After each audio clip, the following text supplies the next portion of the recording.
Bonjour, je me réjouis de vous retrouver aujourd'hui encore pour une nouvelle conférence qui porte sur le sujet de la pensée. Choisir de donner une conférence sur la pensée, c'est d'ailleurs demander à la pensée de se penser elle-même, à la fois juge et partie. J'essaierai donc d'être vigilante, d'autant plus que le sujet est particulièrement important au pays de Descartes. Il définit l'être. Je pense, donc je suis, c'est-à-dire aussi je ne pense pas, donc je ne suis pas. C'est radical. Partant de là, on s'attendrait à ce que cette question soit universelle. Or, il n'en est rien. Quand nous avons demandé leur avis à certains indigènes, ça les a fait sourire. Manifestement, ils étaient moins penseurs que leurs questionneurs, et nous en avons conclu qu'ils étaient moins humains. Et si nous interrogeons sur le sujet, un petit enfant, bien occidental, lui aussi nous fera les yeux ronds. Il est occupé à expérimenter la vie, et il sait que penser à son goûter ne le nourrira pas. Il lui faut une vraie banane. Peut-être que c'est parce qu'il est encore trop petit pour bien penser, mais en attendant, il a quand même tout l'air d'être vivant, déjà. La question de la pensée comme validation de l'être mérite donc d'être reposée. Qu'est-ce que la pensée? D'où vient-elle? Doit-on dire la pensée ou les pensées? À quoi servent-elles? En sommes-nous les maîtres? Quelles sont leurs limites? Et qu'est-ce que nous pourrions avoir d'autre à notre disposition? L'étymologie du mot penser nous ramène au poids, puisque c'est le même mot qui dit penser et peser. Et peser, ça signifie aussi encore aujourd'hui, au sens figuré, penser, dans le cas de l'expression peser le pour et le contre. Ainsi, selon l'étymologie, penser est une activité raisonnable et utile à nos choix, une activité reliée à l'intelligence et au discernement. Son synonyme, c'est réfléchir. Mais l'autre sens du mot poids, c'est bien sûr ce qui est lourd. Et c'est vrai que nos pensées sont parfois pesantes. L'allégorie de Rodin a montré ce penseur pensif et tourmenté. À quoi pense-t-il si pensivement? Nul ne sait. Il existe aussi des pensées qui, même si elles nous pèsent, sont sans poids, sans réflexion non plus. Le dictionnaire nous dit que ce sont des opinions. Et nous en usons régulièrement. Qu'en pensez-vous? Enfin, parfois nous décrétons que telle ou telle évolution des choses est tout simplement impensable. C'est-à-dire, en termes plus clairs, que nous pensons que nous n'en voulons pas. Ainsi donc, nos pensées, et disons aussi notre mental, revêtent une grande importance pour notre existence entière. Il faut espérer donc qu'elles soient pertinentes. Pour le savoir, il faudrait que nous les examinions. Mais comme nous le faisons rarement, la plupart du temps, nous ne sommes même pas conscients que nous sommes en train de penser.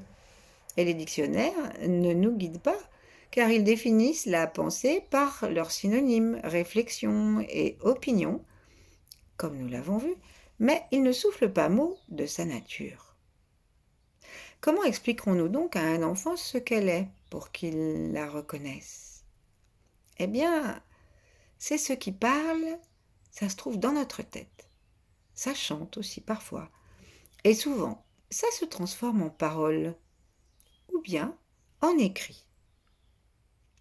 Ces paroles, ce sont ces sons articulés auxquels nous attribuons à peu près le même sens que notre entourage et qui font que nous pouvons communiquer notre pensée.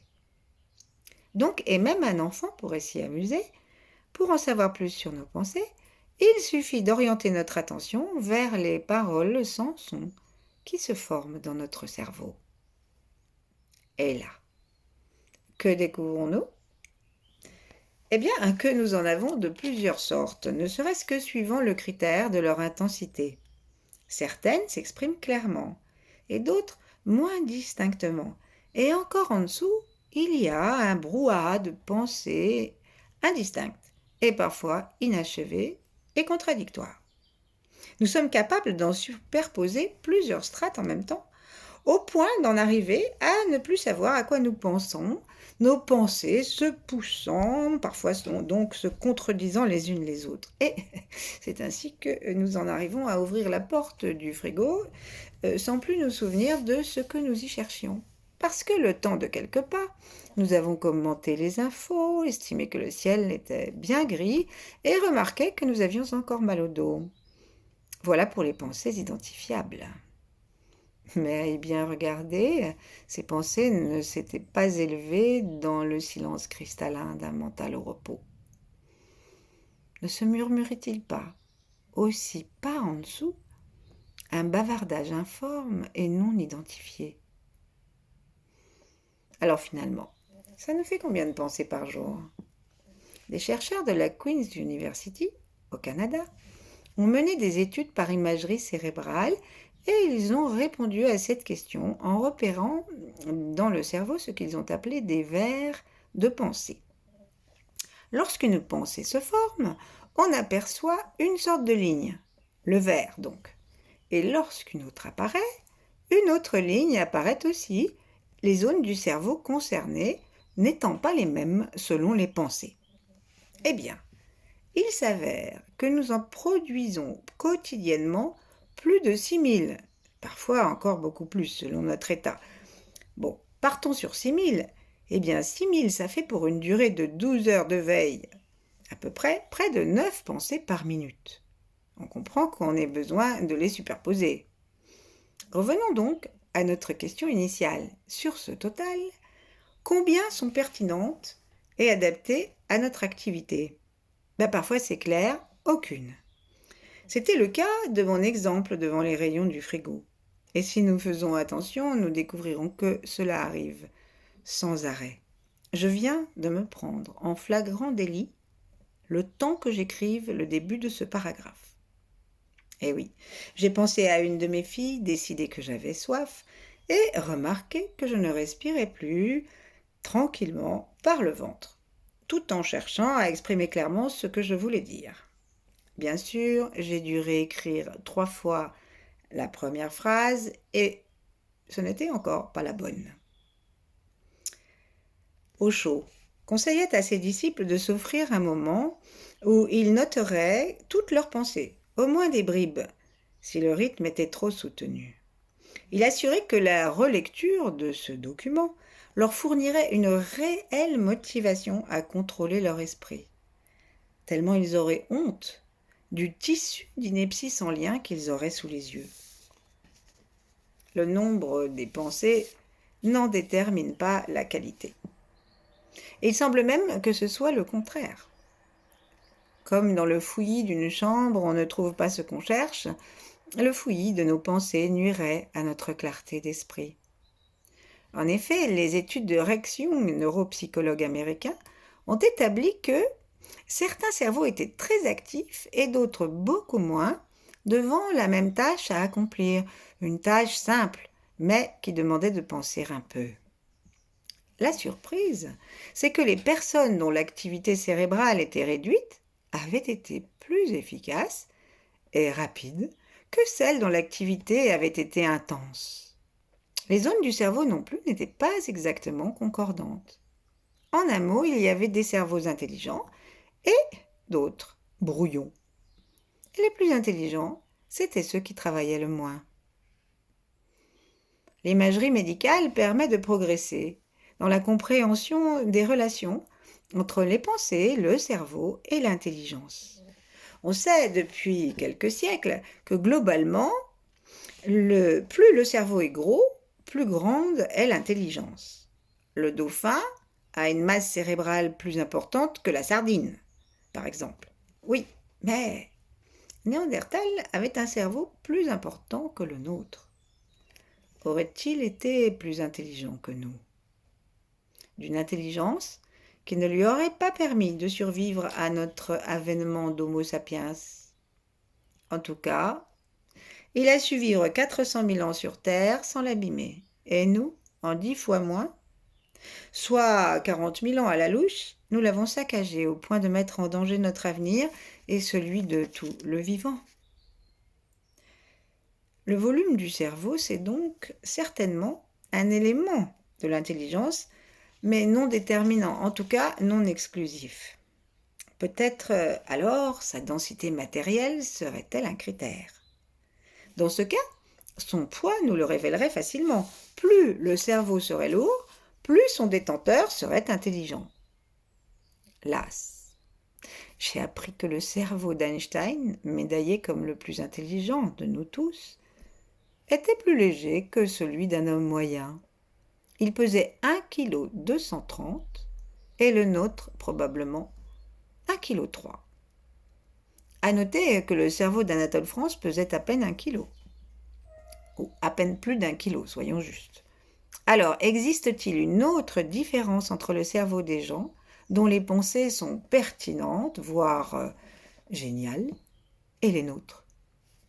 Eh bien oui.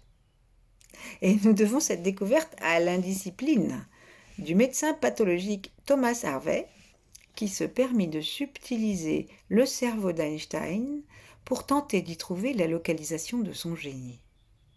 C'est lui qui découvrit qu'il était plus petit et léger que celui de la moyenne des gens. Et il ne s'arrêta pas là. Il le photographia avant de le découper en morceaux et de l'entasser dans du formol. On chassa Harvey de l'université, mais le fils d'Einstein se contenta de lui demander de ne jamais monnayer le cerveau paternel.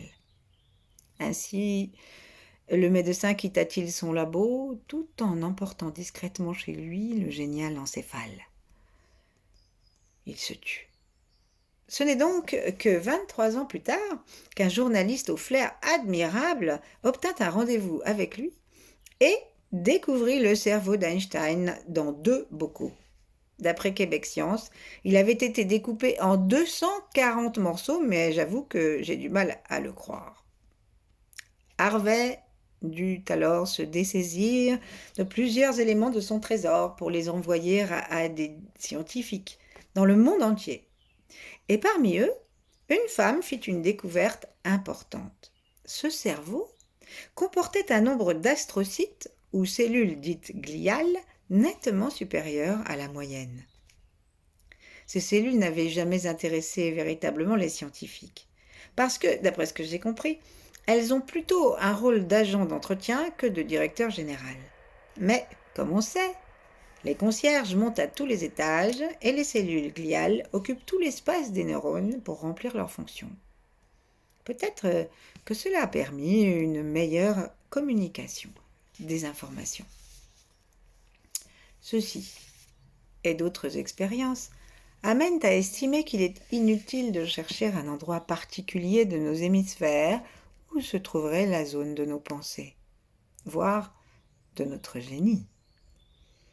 D'autant qu'on a repéré que beaucoup de nos pensées étaient liées à nos émotions, plus nettement visibles sous les capteurs que des pensées anodines et réparties dans des zones du cerveau reliées à ces émotions. Ajoutons que nous possédons tout un système de neurotransmetteurs qui répandent l'information partout et qui nous permettent d'utiliser toutes les diverses compétences localisées dans notre cerveau.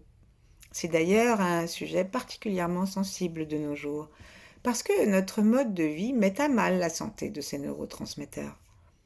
Tous les pesticides et autres modifications des ondes perturbent leur équilibre chimique et nous devenons moins intelligents. On accuse aussi beaucoup l'effet anesthésiant des écrans sur les jeunes cerveaux et ça ne risque pas de s'arranger, puisqu'aujourd'hui ils sont à la disposition des nourrissons et servent de baby-sit entre 2 tétés. Comment savons-nous donc que nous devenons plus bêtes? À cause de la vitesse de nos pensées. On a mesuré qu'elles allaient aujourd'hui plus lentement que celles de nos ancêtres lors de premiers tests qui furent effectués en effet en Grande-Bretagne vers 1850. Ça donne quand même un peu de recul. À peine plus lentement, certes, mais au bout de la journée de 6000 pensées, ça finit par devenir une perte de temps sensible. Et l'autre critère de notre stagnation, ou régression d'intelligence, se mesure par nos résultats au QI. Il stagne après 100 ans de progression dans tous les pays. Et je ne veux fâcher personne, mais j'ai lu qu'en Grande-Bretagne, ils ont même baissé. tout le monde a entendu parler de ces questionnaires, on en a fait, ne serait-ce que pour s'amuser, quitte à en censurer soigneusement ensuite les résultats. Mais précisément, de quoi s'agit-il? Il s'agit de tester la pertinence et la rapidité d'une réponse d'une classe d'âge par rapport à cette même classe d'âge. Nous devons l'existence de ces tests à l'impulsion d'un Français, Alfred Binet, inventeur fécond à qui on doit aussi les premiers essais de psychométrie, tests variés d'auto-évaluation, peut-être l'ancêtre des quiz, et puis de graphologie. Il inventa, à la demande du ministère de l'Instruction publique, en 1904, des tests dits d'échelle métrique de l'intelligence pour repérer et aider les enfants en difficulté. Si l'enfant de 10 ans répond au test aussi bien qu'un enfant de 12 ans, il montrera que l'agilité de ses pensées a 2 ans d'avance et il aura un QI de 120. Autrement dit, 10 ans d'âge, mais 12 ans d'âge mental. Inversement, s'il ne répond qu'à 80 des 100 questions, eh bien, il n'aura que 8 ans d'âge mental et ce sera le moment de l'aider peut-être. Plus tard, aux USA, on utilisa ces tests pour se prémunir de la délinquance et du crime dans une visée eugéniste.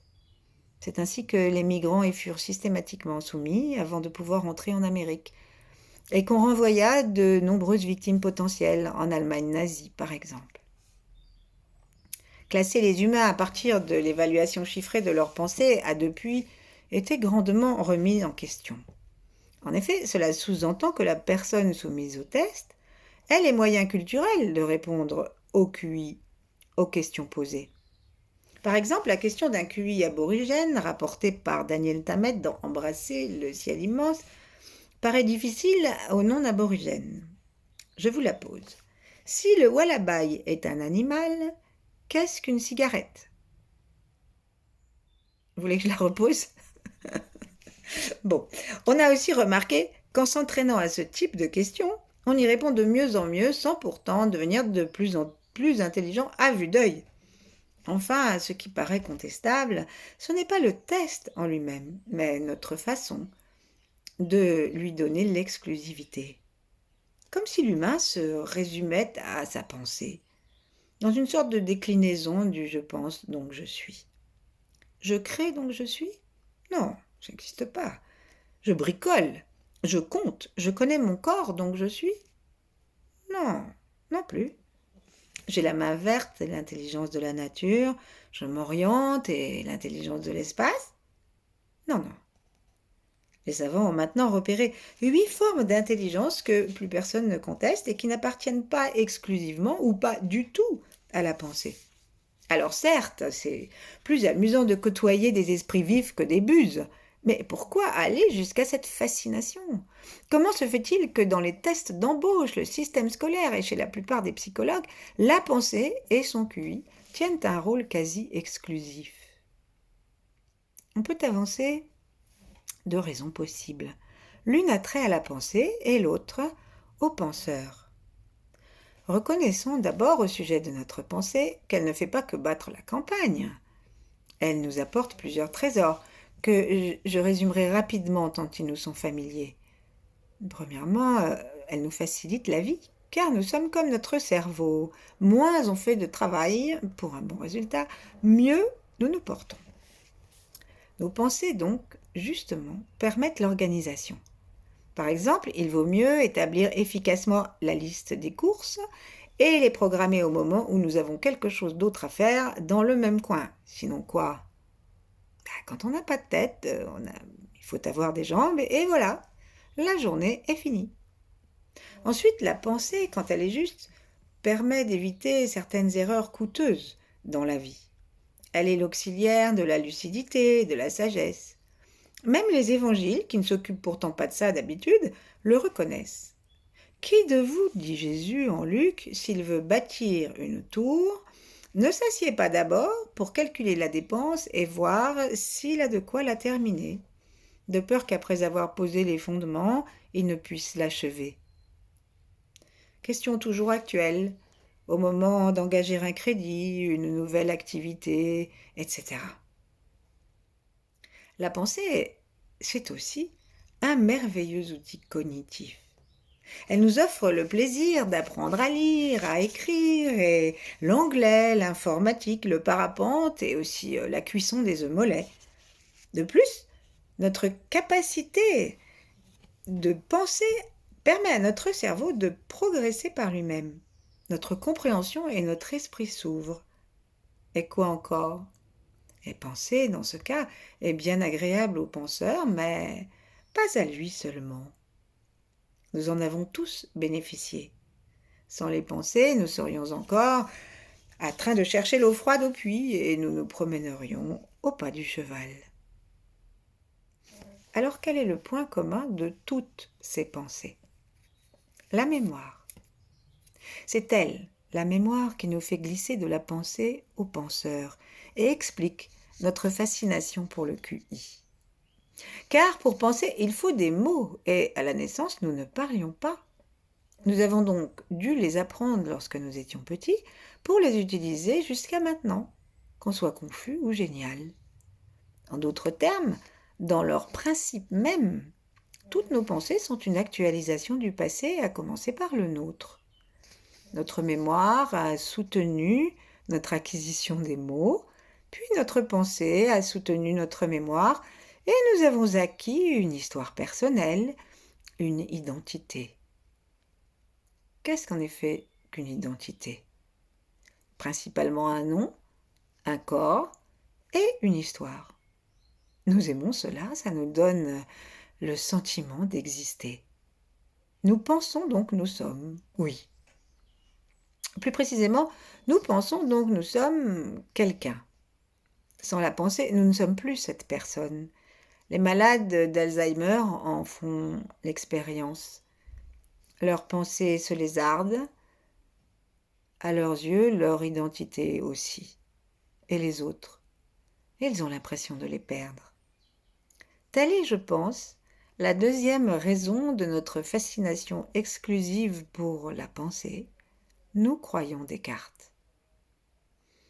Donc, dès le matin, encore dans un demi-sommeil, alors que nous sommes encore universels et seulement conscients d'être vivants, nous rameutons nos souvenirs pour être quelqu'un.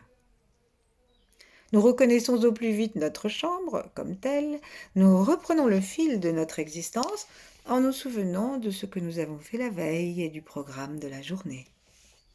Nous récupérons du même coup notre prochain anniversaire, le programme de nos vacances et peut-être aussi notre cancer et notre divorce.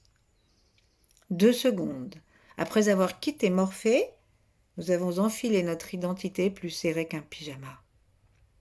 Nous sommes Alfred ou Cunégonde, localisés, datés, autofichés. Et si nous mettons la radio, nous chaussons plus vite que nos pantoufles nos opinions politiques, religieuses, sociales ou climatiques, par réaction émotionnelle à ce que nous écoutons, selon que nous sommes plutôt bien pensants ou libres penseurs. Pas besoin de téléphone portable ni de Google Maps, notre ego nous rassure. Vous êtes cela, vous êtes ici. Ainsi allons-y, nous allons boire notre café, le nôtre, dans notre bol à nous, que nous a légué notre grand-mère. Et la machine est lancée. Toute la journée, nous alimenterons l'idée de notre moi par des pensées autocentrées. Nous ne nous rendons pas compte que cette identité n'a aucune fraîcheur, qu'elle est la continuité d'un passé qui nous colle et nous décale, et que nous infligeons ce passé à tout ce qui nous entoure et même à nous. Bien sûr, ce n'est pas toujours négatif. Se rappeler que tel trajet est momentanément indisponible pour cause de travaux et impossible, c'est utile. Mais se souvenir avec rancune qu'un jour notre belle-mère a été particulièrement désagréable, c'est moins utile. Et peut-être même que c'est carrément idiot. Car ce jugement, alimenté par une pensée qui bégaye, nous empêche de voir ce qui a changé dans l'évolution du temps, ce qui est maintenant, en l'occurrence, le présent de notre belle-mère. Comme un miroir entre nous et l'autre, ça nous renvoie à nous seulement et à notre rancune. Notre vision est faussée, non objective. Nous ne voyons que notre opinion et celle-ci vient du passé. En somme, nous vivons comme dans un musée, dans l'illusion fournie par ces glaces déformantes si amusantes quand on ne reste pas collé dessus. Ce processus est général. La fiche signalétique fournie par notre bio-ordinateur dès que quelque chose arrive à nos sens est souvent très utile, mais elle est aussi très enfermante.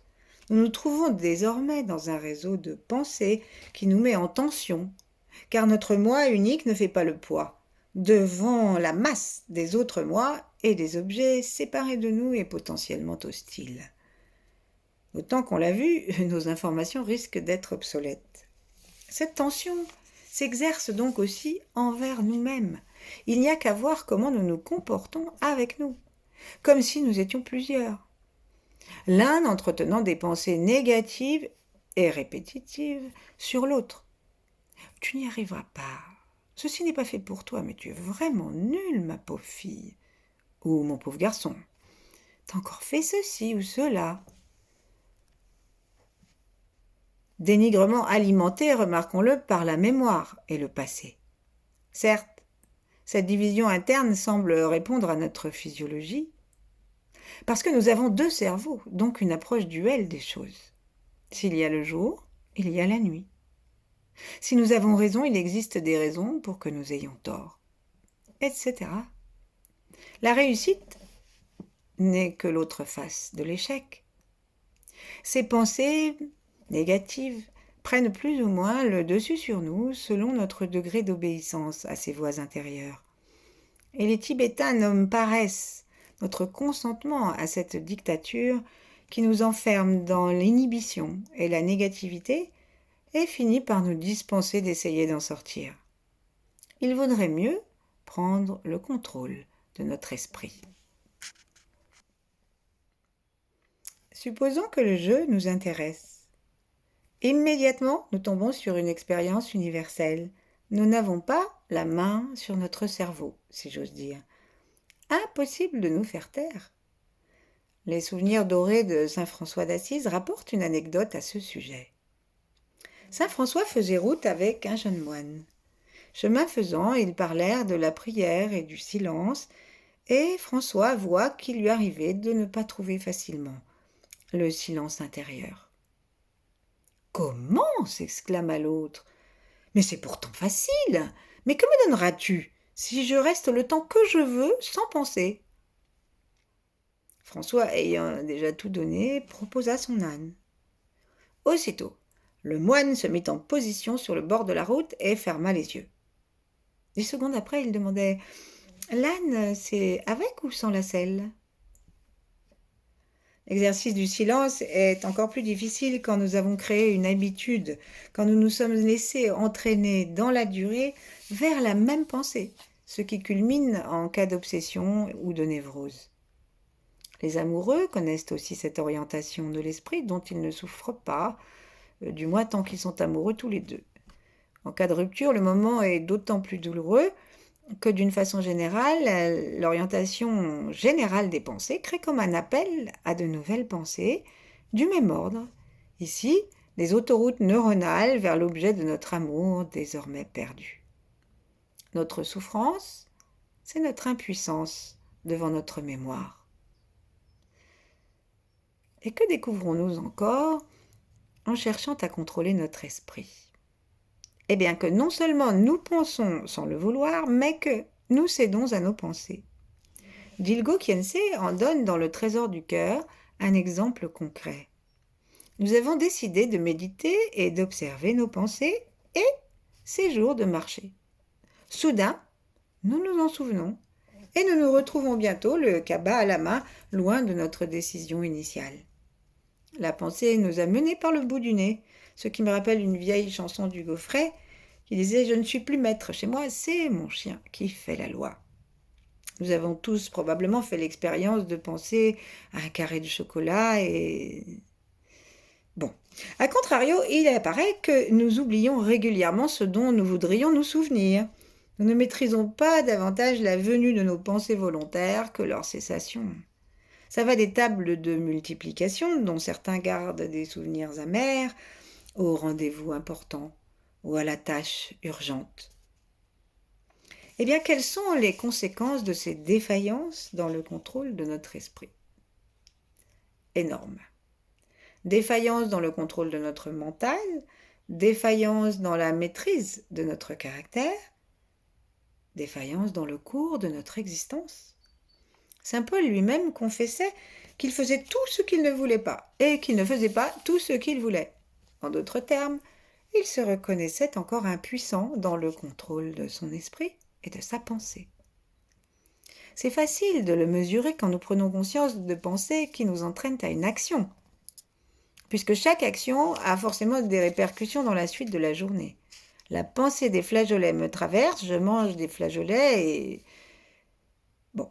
D'ailleurs, si nous réfléchissons à quelque événement important de notre vie, nous verrons sûrement qu'il a commencé avec une petite chose. Il y en est de même pour nos pensées récurrentes qui finissent par nous former le caractère. Par exemple, l'habitude de voir les choses du bon côté nous maintient dans la bonne humeur et l'optimisme, même lorsque survient une situation difficile. L'habitude inverse agit aussi. Nos pensées façonnent notre personnalité. Ce que nous sommes aujourd'hui, c'est finalement le résultat de nos pensées et de nos actes d'hier.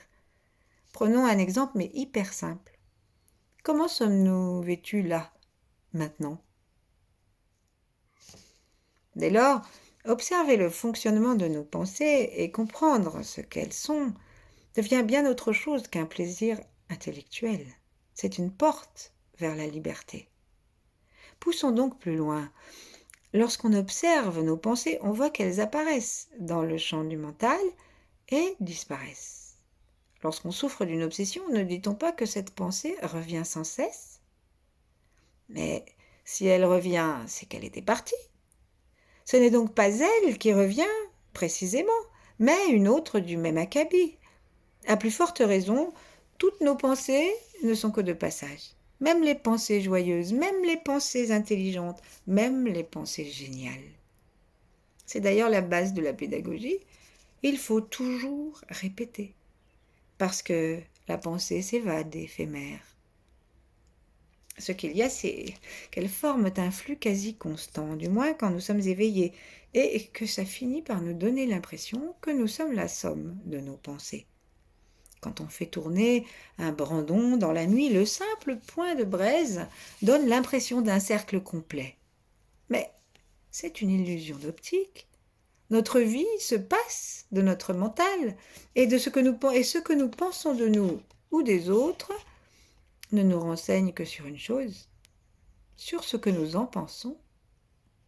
Un grand nombre d'auteurs célèbres ont par exemple commencé par être refusés par des maisons d'édition mal avisées, et inversement, certains êtres sensibles ont perçu dans les autres des merveilles qu'ils ignoraient. C'est même un métier aujourd'hui, ça s'appelle découvreur de talent. Nos pensées courant donc le risque d'être fausses, il est imprudent de leur confier le sens et la preuve de notre existence. De plus, comme elles sont fugaces et incontrôlables, est-il raisonnable de nous identifier à cela qui apparaît et disparaît si aléatoirement? Il nous reste à faire un pas de plus. Comme nous l'enseignent les méditants du monde entier, y a-t-il un moyen de nous décoller de la pensée comme on décolle un moustique d'un pare-brise? Y a-t-il quelque chose derrière les pensées, ou en deçà, ou entre elles? Les sages nous disent que si nous pouvons observer nos pensées, nous ne sommes pas cela. L'œil ne voit pas l'œil. C'est ce mouvement de recul devant nos pensées qui nous en décolle un peu, et nous commençons à regarder notre cerveau comme le lieu d'expression de nos pensées, sans plus affirmer qu'elles représentent notre identité. Ce n'est pas parce que je m'estime faible, par exemple, que je le suis en réalité. Et qu'est-ce donc qui regarde les pensées passer comme sur un pont d'autoroute le promeneur désœuvré s'amuse au flot des vacanciers? C'est ce qui s'en rend compte, ou ce qu'on appelle la conscience. Et ce qui prend conscience de la conscience, qu'est-ce donc? Cela s'appelle l'observateur, le témoin. Il paraît tellement naturel d'avoir conscience de ce que nous vivons que nous ne cherchons pas à en savoir plus et que nous n'avons jamais observé le phénomène. Je me suis amusée à poser la question à l'un de mes petits-fils de 4 ans. Comment sais-tu que tes yeux voient? Ça l'a plongé dans la perplexité et finalement, il m'a répondu parce que. Eh bien, comme les petits-enfants, nous sommes ignorants de la conscience. Pourtant, elle couvre tous les domaines de notre existence dès que nos yeux sont ouverts. Manger, prendre le train, faire le ménage, vivre en somme. Et nos émotions aussi sont dans son sein. Même s'il faut un peu plus d'intention pour repérer leur traversée et nous en décoller. Moments de joie ou d'affliction, etc. L'œil ne voit pas l'œil. Et ce qui voit l'émotion n'est pas l'émotion. Et pourtant, c'est nous quand même. Il en est de même pour nos pensées. Dans l'espace de la conscience, les bouddhistes décrivent les pensées comme des objets subtils, nuages, qui dansent un instant dans le ciel entre deux néants. Toute la difficulté pour les penseurs que nous sommes est que cet espace ne peut pas être pensé. Étant à la source de nos pensées, il est avant elles. C'est en lui qu'elles s'élèvent et disparaissent, et c'est tout à fait différent. Il est infini et nos pensées sont finies. Il est vide et nos pensées sont comparables à des objets. Il est silencieux et nos pensées sont bruyantes. Nos pensées se relient à nos histoires et nos émotions transitoires, et cet espace est invariable. Invariable, c'est le mot employé par le bouddhisme, mais on pourrait aussi dire invariablement paisible, car il ne s'agit pas d'une indifférence invariable. Cet espace n'est pas impacté ni par nos malheurs, ni par nos bonheurs. Il n'est pas réjoui de nos bonheurs, et n'est pas affligé de nos malheurs. Il est pur accueil de tout cela, et en même temps il en est la base et la condition. Par exemple, à quoi nous servirait une pensée inconsciente d'elle-même? Quand on rêve et qu'on a les yeux ouverts, on n'a pas conscience d'avoir les yeux ouverts, et ça nous sert à rien de plus d'avoir les yeux ouverts que s'ils étaient fermés. Donc, indéniablement, puisque nous savons que nous voyons, que nous respirons, etc., nous sommes conscients sans effort et par nature. Alors, si nous allons plus avant dans cette pensée, un vertige pourrait nous saisir. Car cette conscience étant vaste et sans objet pour la constituer, du coup, elle ne peut pas être morcelée. On ne peut diviser que ce qu'il y a de la matière. Je peux couper le gâteau, mais s'il n'y a pas de gâteau, il n'y a rien à couper. Nous sommes donc dans un espace de conscience inconcevable par l'esprit, plus grand que l'univers, ou selon les dernières hypothèses scientifiques, plus grand que les multivers. Et si cet espace est indécoupable, de ce fait, il est un. Puisque pour prendre n'importe quel exemple, c'est la découpe qui fait d'un morceau de tissu 2 morceaux. Et donc si nous sommes pourvus de conscience, c'est forcément la même conscience de la source, la conscience universelle, impossible à morceler. Et ce n'est pourtant pas notre expérience, on se demande bien pourquoi. Car si notre nature est conscience, il ne devrait pas y avoir de conditions pour toucher cette dimension. Ça devrait même être indépendant de notre valeur morale, qui n'est qu'un jugement, une pensée de plus à notre égard. Devrions tous nous trouver à la fois dans le corps, les émotions et les pensées, et dans cette immensité, lumière, amour et créativité, puisque nous sommes les deux. Et pourtant, nous nous traînons dans nos limitations, nos divisions, et aujourd'hui, avec cette guerre en Europe, nous nous infligeons une nouvelle preuve des torsions de nos pensées quand elles sont déconnectées de leur base sans forme. À cause d'elles, nous nous mettons à produire mort et division. Nous bafouons la vie, nous piétinons l'amour. Et quand nous cherchons l'immortalité, au lieu de la voir en nous, gratuite et à notre disposition, puisque c'est nous, nous la conquérons à grands coups de transhumanisme et d'auto-robotisation. Car nous avons constaté que tout, absolument tout ce que nous voyons est apparu et va mourir. Et nous ignorons qu'on peut vivre sans fin, ce que Bouddha appelle dans le non-né et que la Bible appelle je suis. J'ai dit qu'il ne devrait pas y avoir de conditions, mais en fait, c'est inexact. C'est inexact, il y en a une. L'unique condition est de faire attention. Attention d'une attention profonde à ce qui nous entoure et à nous, ne serait-ce qu'à notre corps.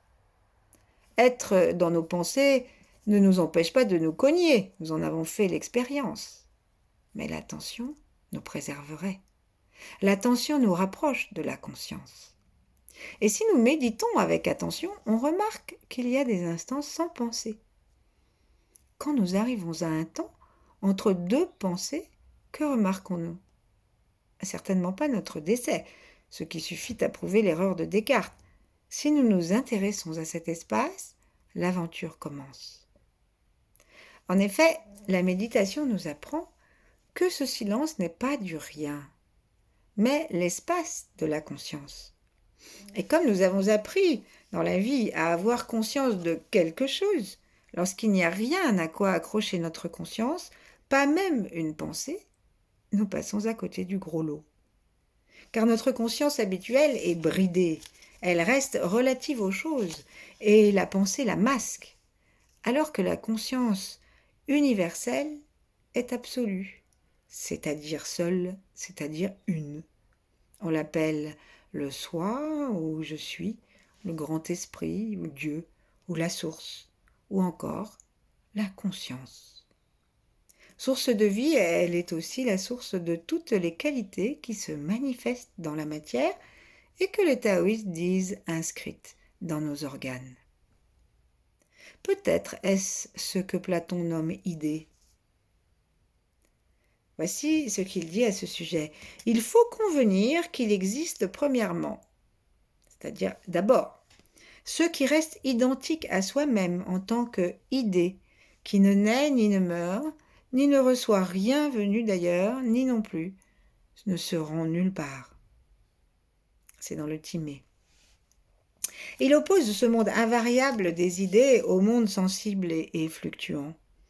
Et quand Socrate, dans le Phédon, invite ses interlocuteurs à définir la beauté, il attend d'eux qu'ils s'éloignent de la chose périssable et mouvante du monde sensible pour aller vers ce qui est abstrait et sans fluctuation. Ce sont les attributs éternellement beaux de l'archétype qui conféreront à la chose sa beauté, qui n'en possède pas intrinsèquement par elle-même, vu qu'elle va changer et disparaître. Alors, que devient la pensée dans la conscience universelle? D'abord, elle doit se taire pour permettre le changement de focus. Mais ensuite, elle découvre qu'elle appartient aussi à cette immensité, et ce contact la guérit, la redresse quand elle est tordue et nuisible. Cela la repose, ou plutôt repose notre mental et notre ego pensant, car notre tension devant la séparation est pulvérisée, ainsi que la tension de la limitation personnelle, la tension de la mort inéluctable. Nous prenons conscience que notre véritable nature, selon la terminologie bouddhiste, n'est pas du domaine de la pensée, mais une évidence de vie et de joie éternelle que rien ne peut nous enlever puisque c'est nous. De plus, à mesure que nous nous habituons à ce degré d'intelligence, nous gagnons en lucidité, nous repérons plus vite ce qui dysfonctionne dans nos pensées et nous parvenons de mieux en mieux à les contenir ou les transformer. Nos capacités à nous relier et à demeurer dans cette relation avec la conscience vont nous permettre de rapprocher le monde que nous vivons de la perfection de l'énergie spirituelle. De même, Quand on cherche et qu'on reste tuné à une chaîne de radio, elle arrive dans notre cuisine. Alors nous commençons à maîtriser notre esprit, à utiliser la pensée pour ce qu'elle est. Une excellente bio-application, ou, dit plus simplement, un bon outil. Or, tout le monde sait que quand le tableau est accroché, on ne laisse pas le marteau au milieu du salon. Quand nous avons fini de nous servir de la pensée, mettons-la en repos. Gardons pour notre plaisir toute l'énergie qu'elle ne dépense plus et détendons-nous tels que nous sommes. À l'abri, dans la clarté de la conscience qui inclut notre chair. Permettons enfin à notre corps de se vêtir de lumière, dedans, dehors, comme l'ont fait ceux qui se sont libérés du joug du mental. Et soyons heureux. Merci pour votre écoute si vous êtes encore là. Et à bientôt.